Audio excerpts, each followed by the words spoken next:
Hi hello welcome my dears. നമുക്കിന്ന് 3 കാർഡുകൾ എടുത്ത് നോക്കാം. ആദ്യം നിങ്ങളുടെ കറണ്ട് എനർജി, യൂണിവേഴ്സ് നൽകുന്ന മെസ്സേജ്, നിങ്ങൾക്ക് വരാൻ പോകുന്ന ഔട്ട്കം. ആദ്യം നമുക്ക് ലഭിച്ചിരിക്കുന്ന കാർഡ് ദ ടവർ കാർഡാണ്. ഈ കാർഡ് ഒരു നെഗറ്റീവ് കാർഡാണെന്ന് തോന്നാമെങ്കിലും ഇതിൽ നിങ്ങൾക്ക് ഒരു ഘട്ടം അവസാനിക്കാറായി എന്ന് കാണിക്കുന്ന ഒരു കാർഡാണ്. അതായത് നിങ്ങൾക്ക് നിങ്ങളെ ആവശ്യമില്ലാത്ത പല കാര്യങ്ങളും നിങ്ങളിൽ നിന്നും നഷ്ടപ്പെട്ടു പോകുന്നതോ അല്ലെങ്കിൽ ഒഴിവായി പോകുന്നതോ ആയ ഒരു എനർജി ആണ് ഈ കാർഡ് കാണിക്കുന്നത്. ഇത് ചിലപ്പോൾ വേദനാജനകമായിരിക്കാം, എങ്കിലും ഈ വേദന നിങ്ങൾക്കുള്ള നന്മയെയാണ് കാണിക്കുന്നത്. അതായത് കാർഡ് പറയുന്നത് ഈ ഒരു എനർജിയിലൂടെ, അതായത് നിങ്ങൾ ഇപ്പോൾ എടുത്തുകൊണ്ടിരിക്കുന്ന ഈ റിസ്ക് നിങ്ങൾക്ക് ആവശ്യമില്ലാത്തതാണ്. ഈ ഘട്ടം അവസാനിക്കാറായി, അതിനെ ആക്സെപ്റ്റ് ചെയ്യുക എന്ന് കാർഡ് പറയുന്നു.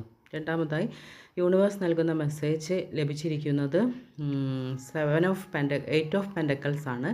8 ഓഫ് പെൻഡക്കിൾസ് എന്ന് പറയുന്നത് ക്ഷമയും സ്ഥിരതയോടും കൂടിയ ഒരു സാമ്പത്തിക ഉന്നതിയെയാണ്. അതായത് നമ്മളിൽ നിന്ന് ഒരു ഘട്ടം, നമുക്ക് ആവശ്യമില്ലാത്തൊരു ഘട്ടം അവസാനിക്കുന്നു. അതിൽ നിന്ന് നിങ്ങൾക്ക് പുതിയ ഒരു വഴിയിലേക്കുള്ള യാത്രയാണ് 8 ഓഫ് പെൻഡക്കിൾസ് കാണിക്കുന്നത്. അതായത് ഇപ്പോൾ നിങ്ങൾ ചെയ്യുന്ന ചെറിയ ഒരു പരിശ്രമം ഭാവിയിലേക്ക് വലിയ ഗുണത്തെ കിട്ടും എന്ന് കാർഡ് പറയുന്നു. അതുകൊണ്ട് ഇപ്പോഴുള്ള പുതിയ അവസരങ്ങൾ കണ്ട് അതിലേക്ക് ശ്രദ്ധ കൊടുത്ത് ആ ലക്ഷ്യത്തിലേക്ക് എത്തിച്ചേരണം എന്നാണ് കാർഡ് പറയുന്നത്. ഇത് സാമ്പത്തിക സ്ഥിരത ഉറപ്പാക്കുന്ന ഒരു കാർഡ് തന്നെയാണ്.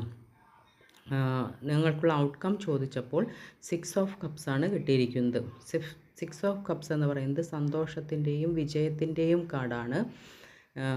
യൂണിവേഴ്സ് പറയുന്നത് നിങ്ങളുടെ എനർജി ഒരു വേദനാജനകമായ ഒരു എനർജി ആണെങ്കിലും നിങ്ങൾക്ക് സ്ഥിരമായ പരിശ്രമത്തിലൂടെ ഫിനാൻഷ്യലി സെറ്റപ്പ് ആവുകയും ആ കാരണം കൊണ്ട് തന്നെ നിങ്ങൾക്ക് വിജയവും സന്തോഷവുമുള്ള ഒരു ഫാമിലി ലൈഫ്, അല്ലെങ്കിൽ കുടുംബങ്ങളുമായുള്ള ഒത്തുചേരൽ, അല്ലെങ്കിൽ പഴയ ഒരു ഫ്രണ്ടിനെ കണ്ടുമുട്ടുക, നിങ്ങളുടെ ജീവിതത്തിൽ സന്തോഷമുള്ള കാര്യങ്ങൾ എത്തിച്ചേരുമെന്ന് പറയുന്നു. ഇതാണ് നിങ്ങൾക്കുള്ള ഔട്ട്കം പറയുന്നത്.